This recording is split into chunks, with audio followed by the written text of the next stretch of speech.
We are going to take a look at the UFC featherweight division. I feel like it's in a really interesting spot where we're seeing a lot of shifting going on right now. First, we'll talk about my underrated pick of the week, and that will be Aljamain Sterling. And I know that might confuse some. How could he possibly be underrated when he was a former bantamweight champion? Maybe even kicking around on some people's GOAT lists. People are gravitating towards, Lerone Murphy off the fresh finish, and Diego Lopez's crazy fun fights, and even people farther down the rankings that are just a bit more wild, a bit more dangerous.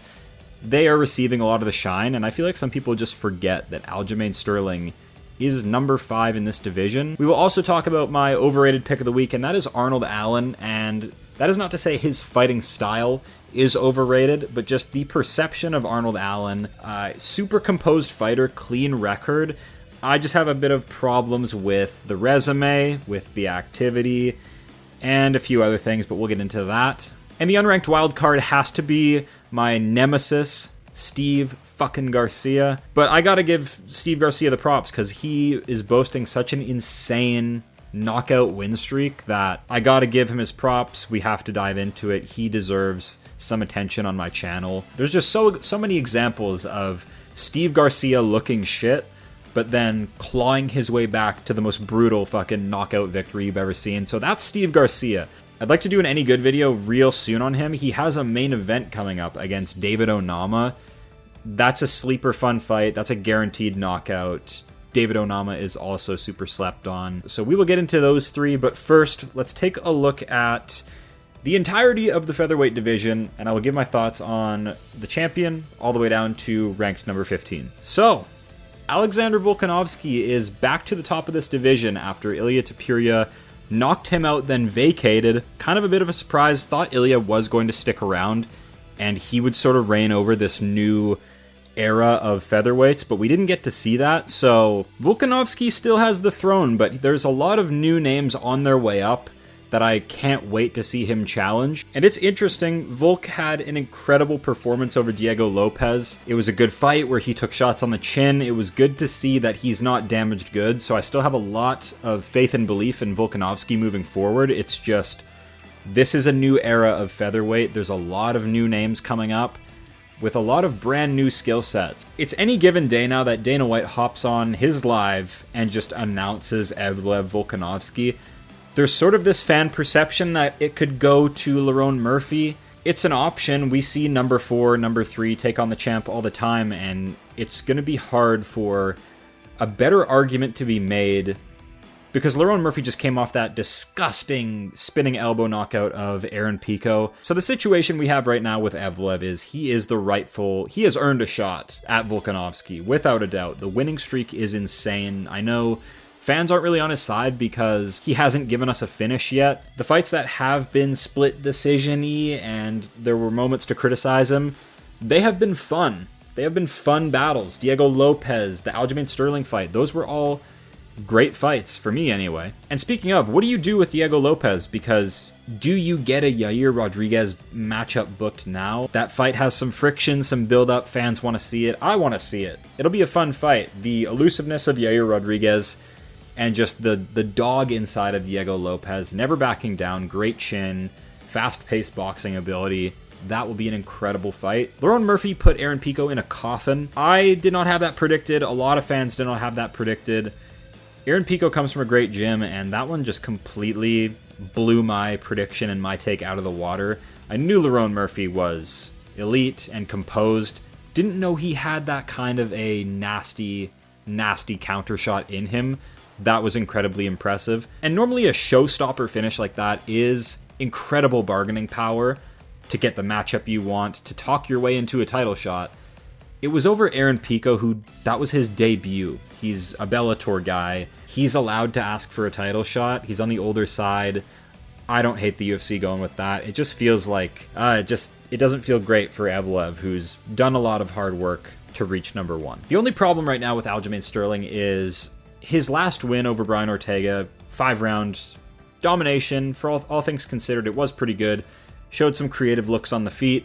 Had no issue with the game of Brian Ortega. Got a clean, consistent win. I'm just looking for one more fight, something more. If Aljamain can get another finish, that puts him in a title conversation. I think he's asking for it now. I see him sort of semi-beefing with Lerone Murphy over who's going to get this next title shot. Aljamain, it probably won't be you. Like Lerone Murphy with a brutal finish, Diego Lopez with a brutal finish. They're not going to go with you, Sterling. You're probably going to need one more. You need to take one of them out. I have critiques of Arnold Allen that we're going to break down later in the video, so we'll save that. Josh Emmett is a veteran. Josh Emmett's great, but heavy weight cutter, small for featherweight, heavily muscled, old, brittle, has injuries. So we can only sing his praise so much for his past accomplishments. Brutal knockouts like over Lamas and stuff. That's all well and good. That's long gone. I don't see Emmett getting any higher in these rankings. He's matched up with Yusuf Zalal. That's coming up real soon, this weekend. Yusuf Zalal is a great mover. He's on the come up and in prime. Super mobile striker, not afraid to go to a close decision to avoid unnecessary risk, and great backpack grapple game. I know his fleet-footed style gets criticized a lot. He gets called a runner and a sprinter all the time, but a couple slick submission wins and people will change their tune. But Yusuf Zalal, you don't really tune in to watch him strike and, really hurt people on the feet. That's not really his style, so he's received some criticism, but he's absolutely elite. Just needs to prove he can beat a Josh Emmett, and then he's on his way up. Gene Silva really could have punched his ticket right to the top of this thing. Fumbled the finish, in my opinion, crashing forward like a bit of a retard after going through a nightmare round one. He actually escaped full mount, got his momentum back, was putting it on Diego Lopez, but Lopez is a gangster. Rock iron chin, wasn't going anywhere. Yeah, Gene Silva was brutally finished. Another fighting nerd goes down. Pretty sure he called for a quick turnaround of Yair Rodriguez. Oh, Gene Silva. You are oblivious to the fact that Yair Rodriguez defends his ranking spot like a newborn child, okay? He is never fighting down. Forget about it. Gene Silva, you should take on Dan Ige or Giga Chikadze, who called you out. I'm pretty sure Giga Chikadze, or maybe other way around. Gene Silva and Giga Chikadze. I think we're talking on Twitter or something like that, so that's interesting. Patricio Pitbull was booked to fight the Lozine Kita guy who couldn't make it. Oh well. Where does Pitbull go from here, really? He's old, he's already made a ton of money, and has a good Bellator legacy, but has a good win over Dan Ige, so he's technically back on momentum. Maybe they do Gene Silva Pitbull. Maybe Pitbull takes an unranked name. He was about to fight Kita, who was making his debut, so yeah, I think Pitbull's just kind of taking it how it comes. I'm not really spotlighting his career too much. I'm not too invested in it. Steve Garcia has somehow punched himself into the rankings. We'll get into it later in the video. David Onama, his opponent, I believe they have a main event in the Apex coming up. And, silly me, guys, for believing in the rumors that I heard that the Apex was a thing of the past. Turns out it's back. Uncle Dana is not done with the Apex. Yeah, there was a period of like 3 months where there was no Apex cards on the bill, and I thought I had a dream, a vision that we were going to leave it in the past. But sorry, no, we're back. There are a bunch of Apex cards coming in the future. And we have Dan Ige and Giga Chikadze fumbling their last ones. Dan Ige is probably just going to be just like Cater, slipping out of these rankings. He doesn't have the goods. He's an extreme product. What can you expect?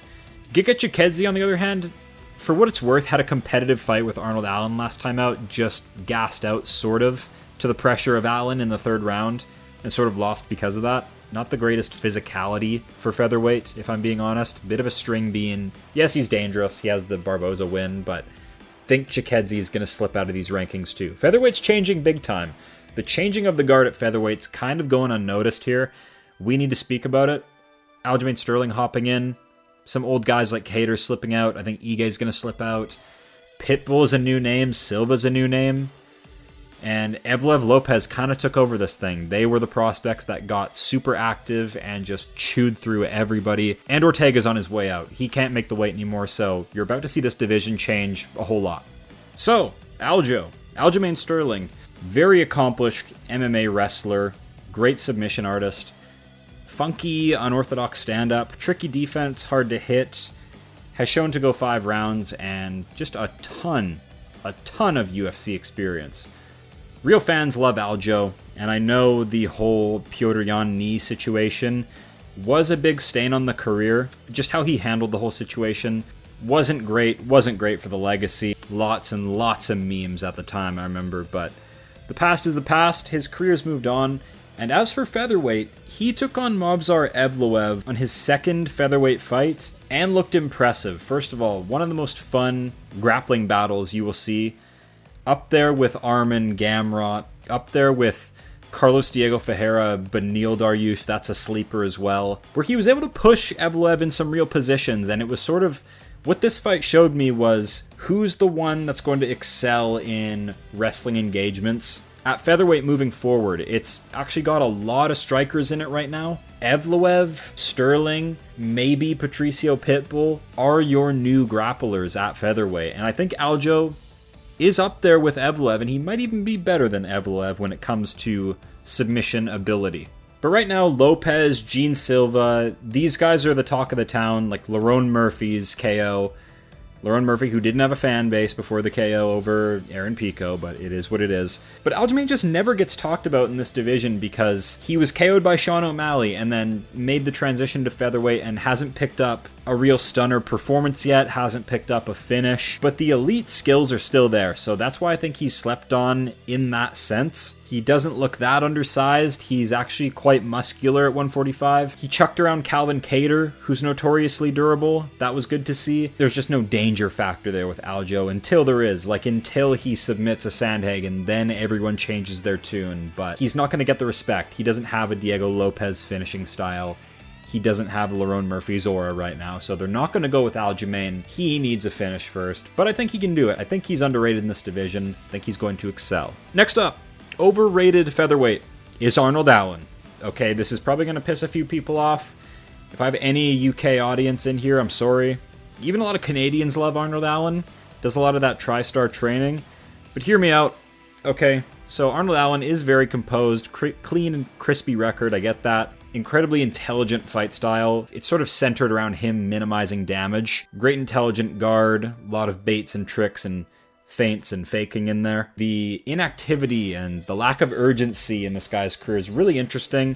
I don't know if his career is, really hampered by injuries. That's a completely different issue. Look at this record, okay? Now, I know what you're going to think. Decent amount of names. Yes, Arnold Allen's been here a bit. I believe he debuted 2017, but who are these people? 2/3 of the people he's fought in the UFC are long gone and done, okay? Omer, Meza, Amir Khani, when you're only taking one fight a year at best. But I think he really could have became something if he just put the foot on the gas a little bit more, and in fight style as well. Arnold Allen loves to minimize damage and squeak ahead over hunt down a finish.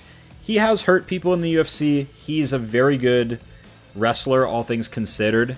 Had, I believe, a few reversals with Movsar Evloev, but one thing people don't talk about, man, something people really don't like to discuss. They love to just talk about the grounded, not so illegal knee that he clipped Evloev with.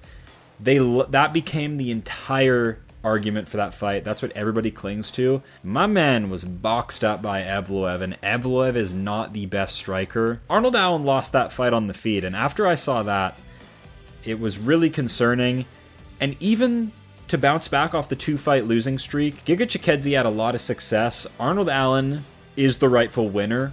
I will say that. It was not a robbery. I obviously think Arnold Allen won, but closer than a lot of people expect. So Arnold Allen is like the complete opposite of a Joshua Van, who is crazy active, banks on his youth, and just bets on himself and just goes crazy, accepts fight after fight after fight. I'm just not happy with the activity and the urgency of Arnold Allen's career. I think he really, really could have been something if he was more active and went through more challenges and more tests, because this kind of looks to me like you're selecting the perfect fight at the perfect time for yourself. And the Kattar and Hooker win have massive asterisks around them, like Hooker brain dead weight cut for no reason. I think it's all pretty unanimously agreed upon that Hooker should not have done another cut to 145. Dude, you're near the size of Adesanya.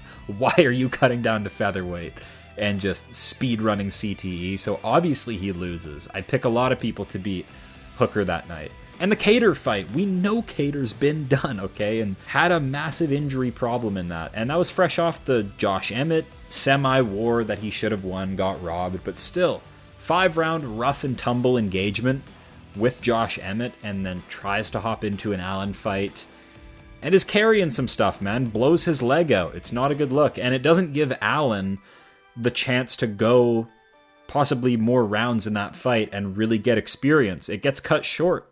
And so the 2 losses to Holloway Evloev, that is top tier competition. We can forgive those losses completely. He went the distance, he had his moments, but he wasn't ready. Even this Giga Chikadze get back, I'm not the biggest fan of. He did weaponize pressure really well, broke Giga down, really made Giga uncomfortable with the pressure, came in with a smart game plan and got it done.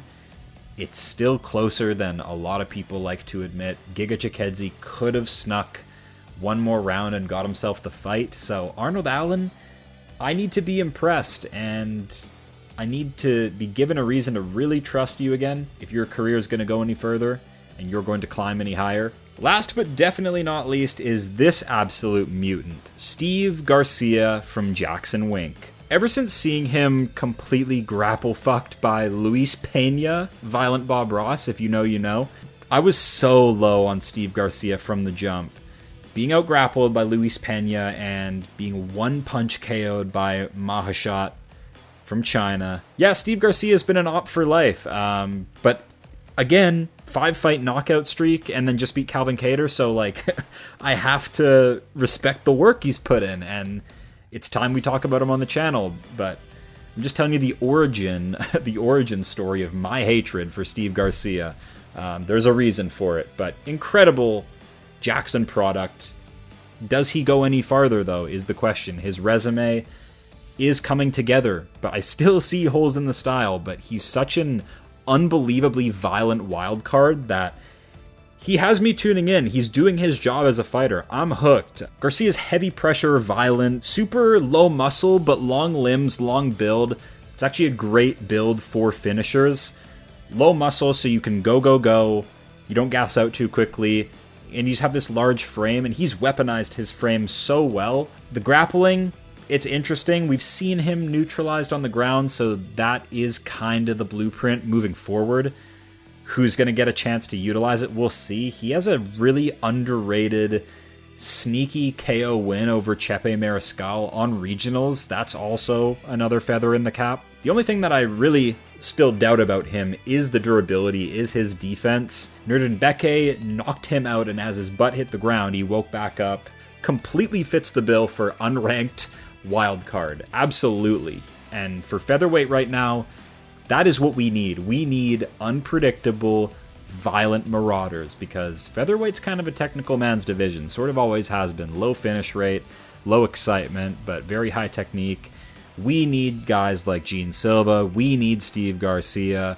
Bring it on. Steve Garcia's matched up with David Onama. That fight could go either way. Absolutely, that is a coin flip fight, because David Onama has KO power himself, so keep an eye out for that main event. That should be like floating around on a pay-per-view. Don't know why that's an Apex main event. It's probably going to be a brutal one-punch knockout either way, and it'll be crickets. There will be like a couple family members in the Apex and like the camera crew, so there won't be much buzz on it, but that is a stellar main event that you don't want to miss.